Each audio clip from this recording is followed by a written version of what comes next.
This is Karen with NewClevelandRadio.net. And today it is time for How to Super Age with Elise Marie Collins. And Elise, I have to tell you, after your last show, I was amazed, not in you, but amazed how many people gravitated to the link.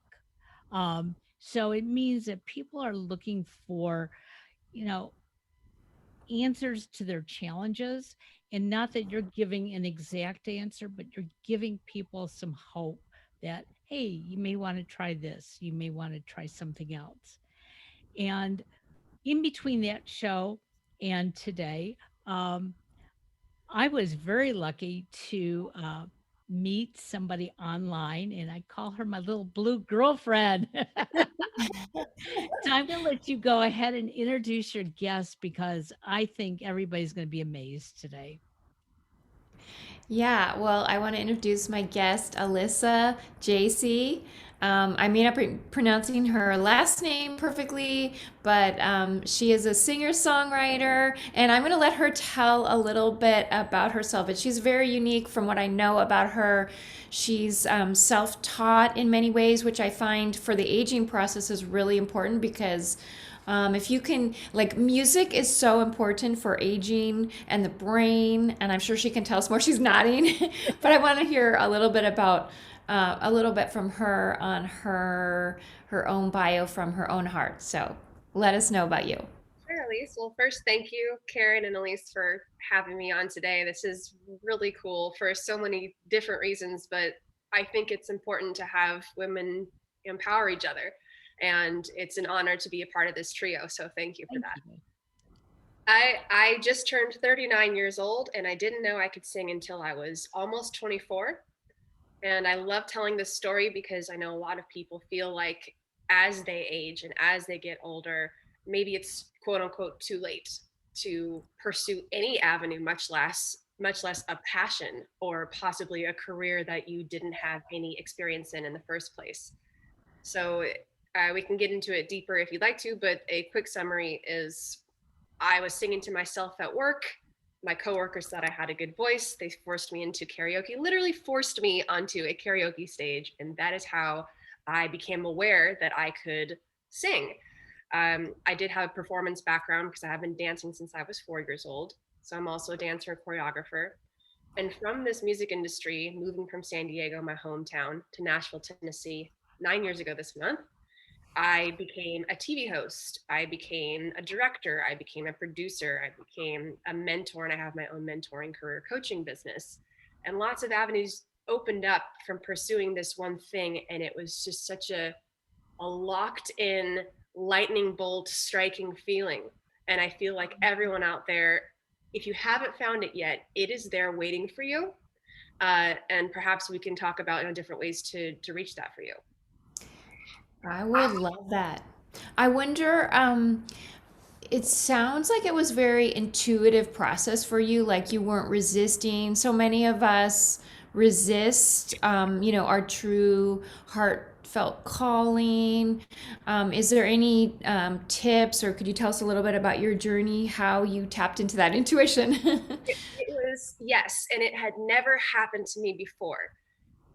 The reason why it was so obvious this time was because I had been receiving almost verbatim the same phrases from strangers for an entire year. So I'll use this as an example. And for anyone who's out there listening to this, my suggestion, and I'll come full circle, is to pay attention to what happens regularly, what's showing up in your life on a consistent basis. So I sung that first time. I get off stage, and I was waiting tables at the time.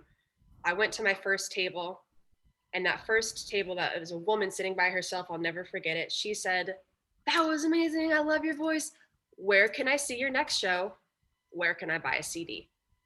Those two phrases were repeated at every other table that I went to, from every other couple, every other person at the bar. Just everyone said the same thing. And so I kept singing karaoke. I got pretty addicted to it, and I would sing once a week, no matter where I went, no matter what city I was in, what venue. I would get almost verbatim same response. And so after a year of hearing the same things over and over again, that's when you just look up and go, okay, I guess I'm supposed to be pursuing this now. And you follow it. So being aware, just making yourself not blocked and open to hearing things that people might be sharing with you, that you maybe wouldn't have paid attention to before.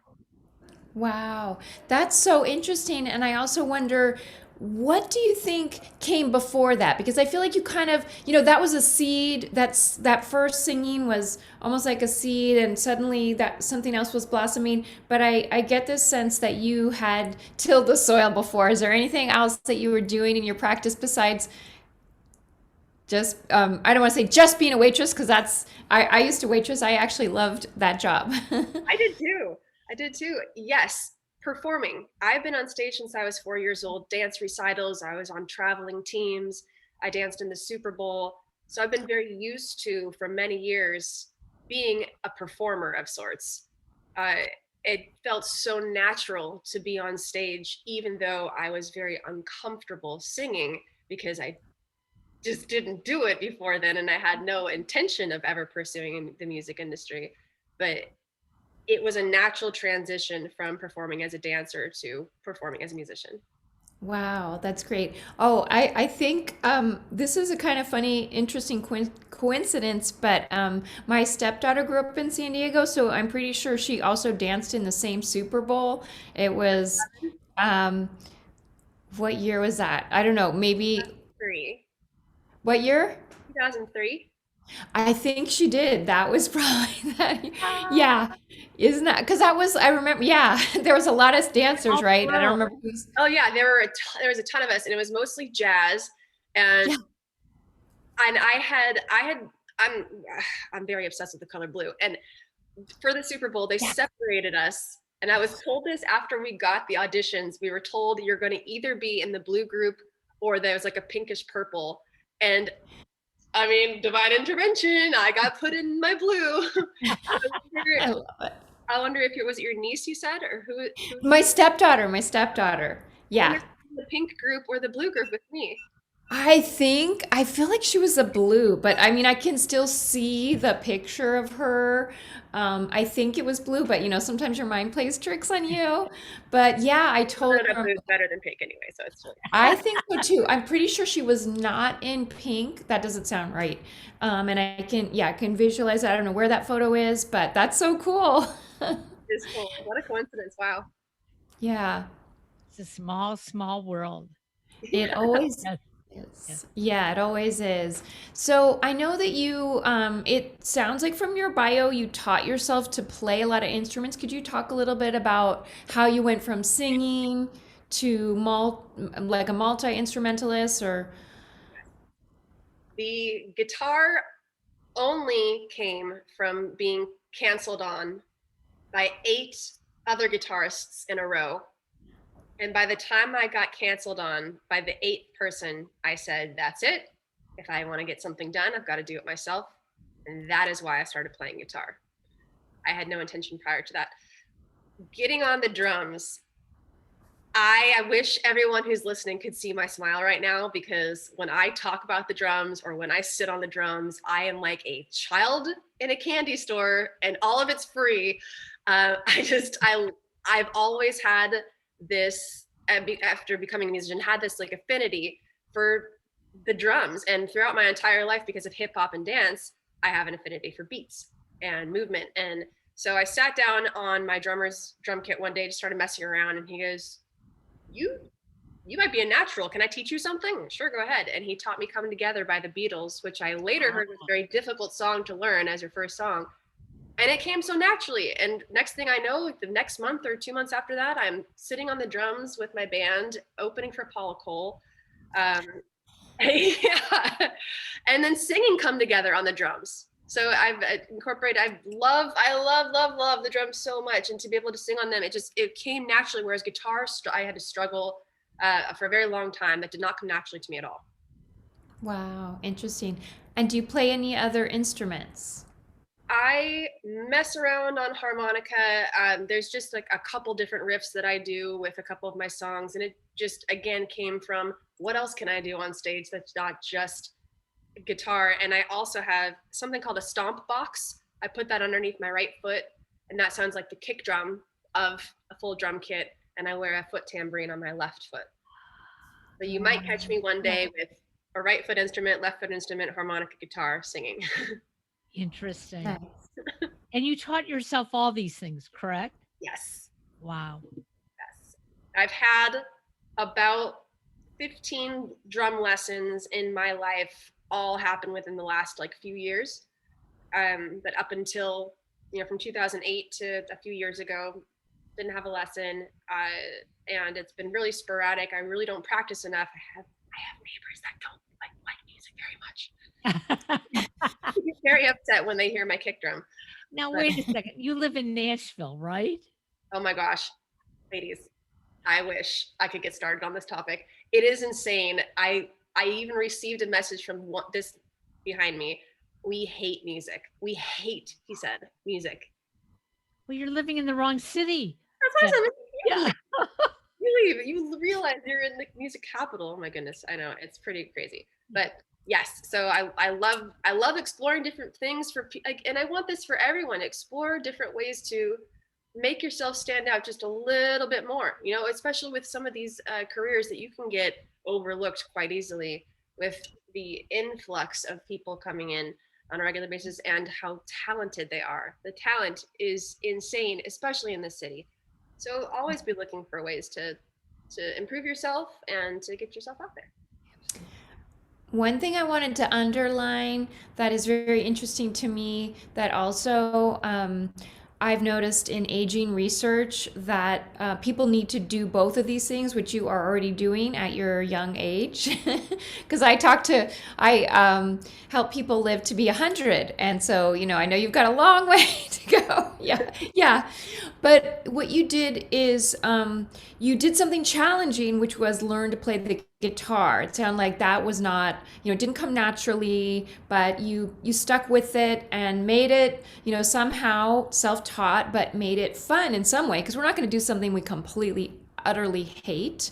So I'd love to hear more about how you taught yourself to do guitar, but you also did what you loved and came naturally. And we need to do both of those things. We need to do what we love and comes naturally, and maybe what we love, but it just kind of doesn't. Yeah, we have to do those things that kind of go against our grain a little. I have to be honest, it is easier when you have a support group. When you have a family that encourages you, when you have close friends that encourage you or a partner. I have that. My family is very supportive. My friends have been very supportive. And even in my infant stages of just opening my mouth for the first time and just writing songs for the first time, I felt very supported.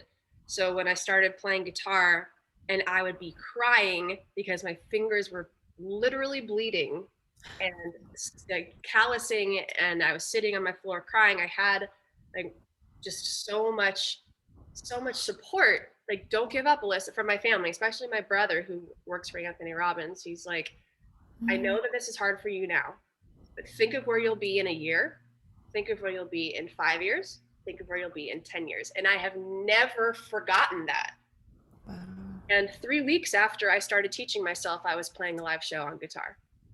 I was accompanied by someone else, but I was able to play one of my own originals and 2 cover songs in 3 weeks. 3 weeks. 0 to 3. I love that you talk about family support and friend support. Not everybody is lucky enough to have a super supportive family, but we can, I think, find support. Sometimes that is not always easy when we've had those patterns that are not supportive. But I do believe that those of us that maybe don't have that can find it. I also love that for me, I'm a parent of a musician. And you just gave me some things I'm going to help him with because, yeah, he's working on music. He's also working on graduating from college in the next semester.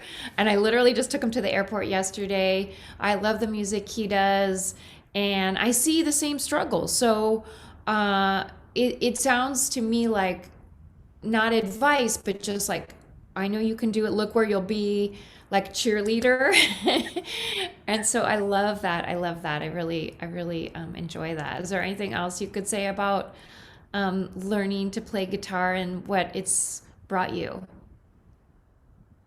Freedom. It's brought me the ability to not have to rely on someone else.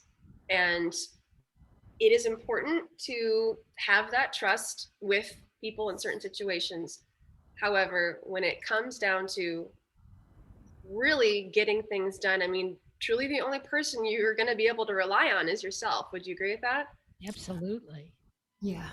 So don't put it down. I mean, if I can, okay, so this is what I love telling everybody also. If I can go from zero experience and turn it into what I've done, anybody else can as well.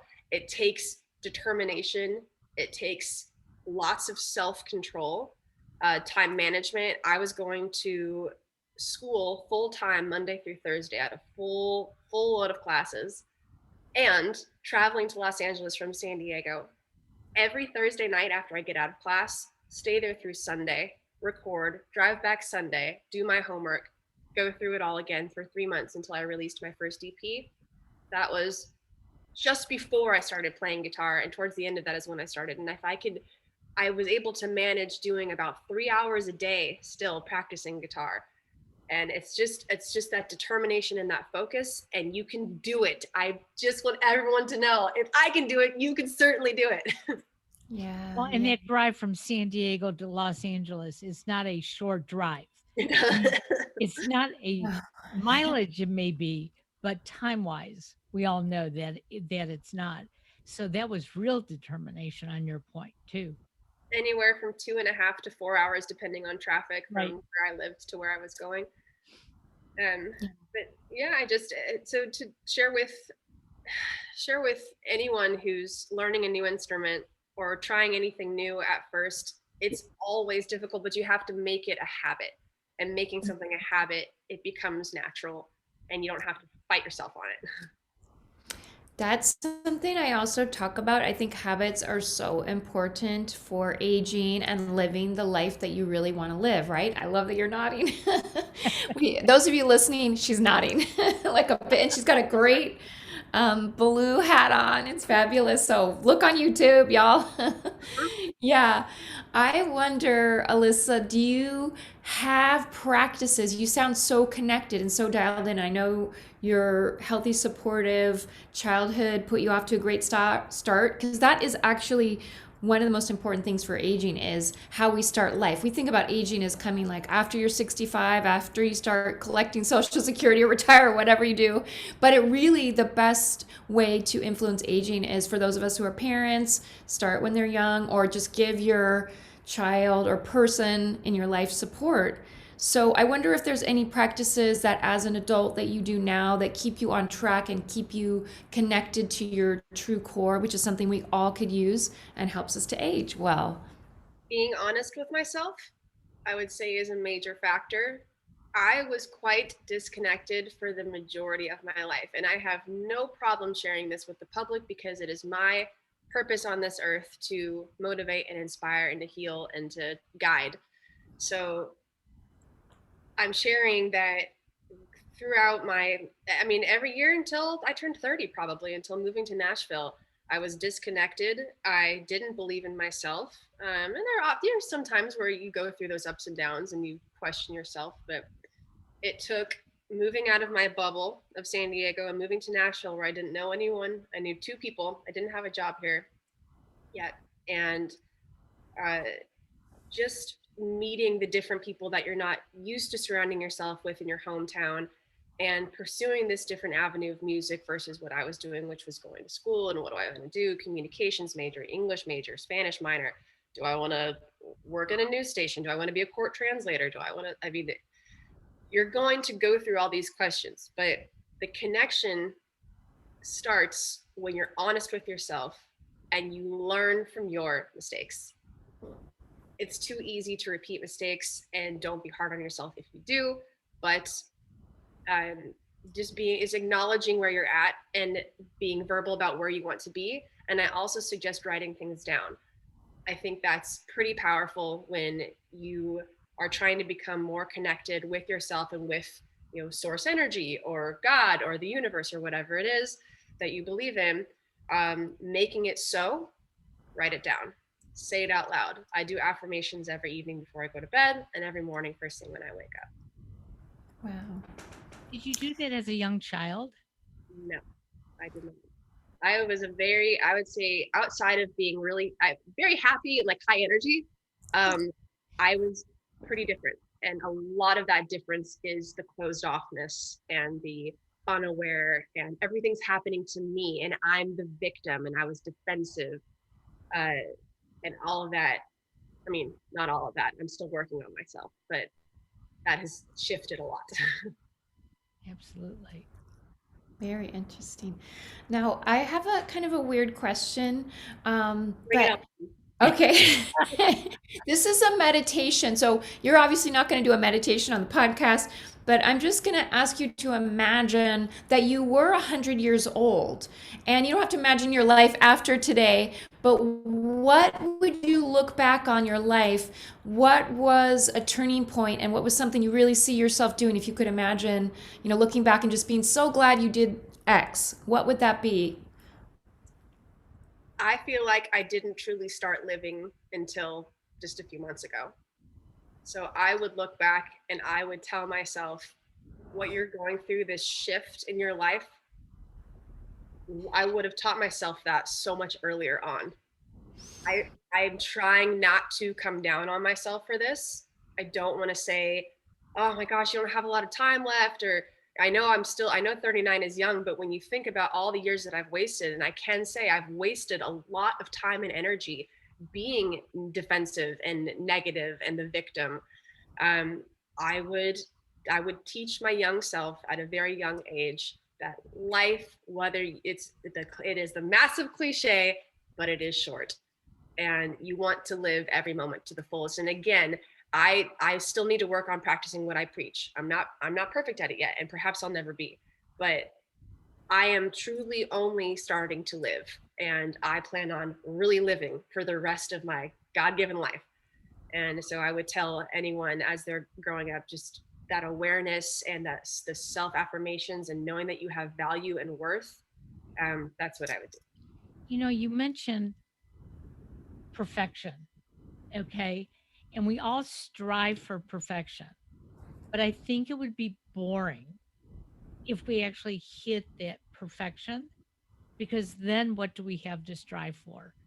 And, as a young child too, I was like you, I had a good life. I didn't question my life. Yeah, there were ups and there were downs. Um, and it took me a long time, much longer than you, to wake up and say, "Hey, I'm going to appreciate the moment and I'm going to make each moment better. And if I don't, I'll start all over again." Mhm. But I don't want my life to be perfect. And I thought that's what you were saying as well. Absolutely, 100%. Because perfection, that you don't want to. Oh my gosh, I have to quote someone. There's there's there's a gentleman by the name of Ward Gunther who puts on something called Whiskey Jam here in Nashville, Tennessee. We celebrated the 10-year anniversary last year. It started as this little get together of friends that exploded into this virtually worldwide thing, and it's incredible what he and Josh Hogue, the original creator with Ward, have done. Um, and he said to me, or he said in one of his Instagram stories, he was talking about, I think it was a sunset or some natural thing, and the way that he worded it, he wouldn't use the word perfect, because he's like, we got to use perfect for like something that's truly like God. Maybe it wasn't a sunset, maybe it was like it was something else, but he's trying to describe it as close to perfect, but he wouldn't use that word because it's so unique in its sense. Perfection is so almost impossible to reach, or if it is impossible to reach probably, and saving that for something, I don't know, something else. But I'm not describing it correctly. Maybe it wasn't a sunset, but the point is, life is never going to be perfect, and understanding that, I think that's a big part of growing up and aging, is understanding that you are going to hit speed bumps, you are going to hit roadblocks, and that's okay. If you get set back, that's okay. Acknowledge, Don't soak in that depression moment. Don't let it define who you are, and move on. Yeah, beautifully said. Did you have any older adults or grandparents that really influenced you growing up or now? I Oh. am holding a little tiny fishy. This is Lalique. It's I don't know, for those of you who are listening, Lalique is like a glass. It is a glass, and it's just kind of blown differently. And this one has an opal coating over it. That was the first gift I gave my grandma uh, when I'd saved up money, because those things are not very cheap. And I remember being so proud of giving that to her. She had a collection of Lalique, and she just has inspired. She passed away from Alzheimer's the month after I started singing. And she never got to see a show. She never got to see it happen. But I know she's watching all the time.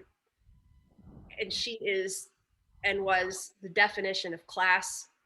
And she's was a businesswoman. And I feel like I have a lot of drive sense from her. I still feel very connected to her. And I think having just relationships with family in general, it's just so important.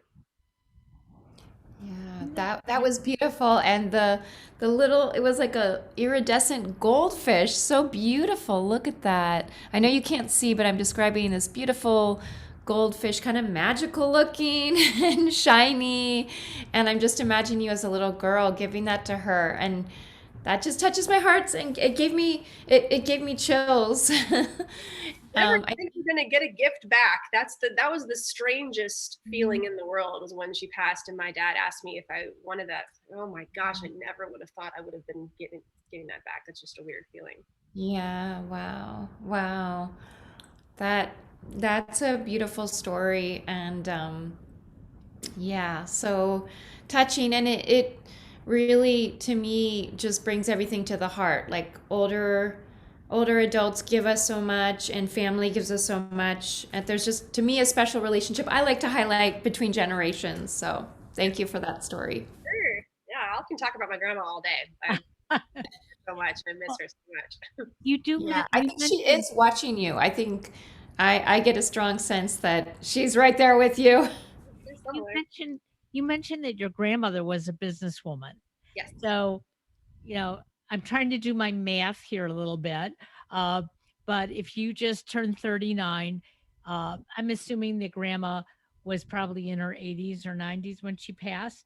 early 80s. So that really means that she was a pioneer in the business field. Yes. Yes. She started a ton of hair salons out in Chicago, where she was Yeah. from. So yeah, and those to this day are still thriving, which is amazing. Well, Yeah. and that's exciting to hear, because so many of us think that the generation before us, they were all stay-at-home moms and, you know, doing all the nurturing. And yes, they were nurturing, but I think if we go back and we look at so many of our lives, we're going to see how many of our mothers and grandmothers really set that foundation for us going forward.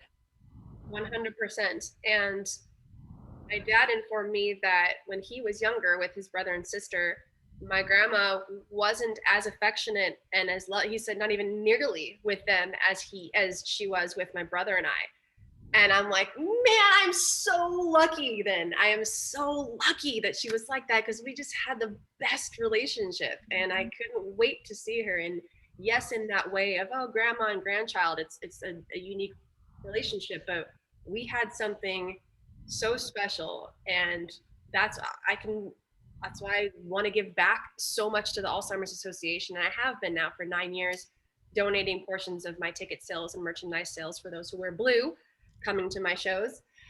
Um, but it was just such a great relationship, and I hope, just everybody try your hardest to mend whatever is going on in your families, and because really at the end of the day, that's what we have. It's just that family, that's our rock. Yeah. Thank you so much for giving to the Alzheimer's Association. And You reminded me of something I just read a few days ago, which was a really cool quote by Amanda Gorman's grandmother. And she said something like, I can't, it's on my Super Ager uh, Facebook page, but she basically said we get to give our grandchildren all the things that, if we messed up with our own children, we can do it better with our grandchildren. And that's how she had this really great relationship with Amanda. So, An accurate statement. yeah. Well, So, anything special that you're working on now that you want to share with us? What's going on in the present moment for Alyssa? I wish everyone could see Karen's face right now. Uh, Lots. Gosh, I don't even know where to start. I know I have a live album that I'm going to be releasing on March 26th. I'll have physical copies you can purchase at my shows or on my website, elisajc.com. I just recorded 2 new singles, both pretty different than what I've released, and I've already released several different genres. If you look me up on Spotify or Pandora or Apple Music, you'll hear folk, you'll hear Americana, you'll hear pop, upbeat, acoustic, you'll hear reggae, jazz, blues, Christmas singles, some covers, and these ones are an even different style than all those. I've been rapping in some of my songs, so I've got a rap coming out. And I'm performing probably every 3 weeks. I'm trying, to stay out there as much as I can without feeling like a little bit scared or overwhelmed from COVID. Definitely keeping my distance and playing in a place where it has a huge stage and only sells a third of the tickets to make sure the tables are separated. I'm doing all kinds of podcasts this month and next. I have one that's coming out tomorrow. And if people follow me on social media, on Instagram under Alyssa JC Music or Facebook, Twitter, you'll see all the different things that are going on. I mean, there's truly a lot, but I don't want to take up too much time talking about it. well, and we're also very lucky to have you being part of Age March, and Yeah, I'm very that's excited nice about too. Yeah. that. Because eight is I said to you the last time we spoke, Age March is nothing to do about being 100 or being 80. It's all ages. Um, and something you said earlier about, if you were looking back, you'd wish that you had started something earlier in your life. But you know what? You also said something else on your Facebook page that it's never too late. And if you want to do it, you can do it, and you're proof. I strongly believe in that. And that's why I want to remind everyone to not get so hard on themselves. And this is me talking to myself while I'm saying this to everyone listening. It is so easy to get down on yourself and, reprimand and maybe make yourself feel guilty. Oh, I shouldn't have said that. I shouldn't have done that. I should be better at this. I should be making that a habit. I should. Well, should is not really the best word we can be using in our vocabulary. Love yourself and remind yourself that mistakes are okay and getting set back is okay. Just don't live in that moment.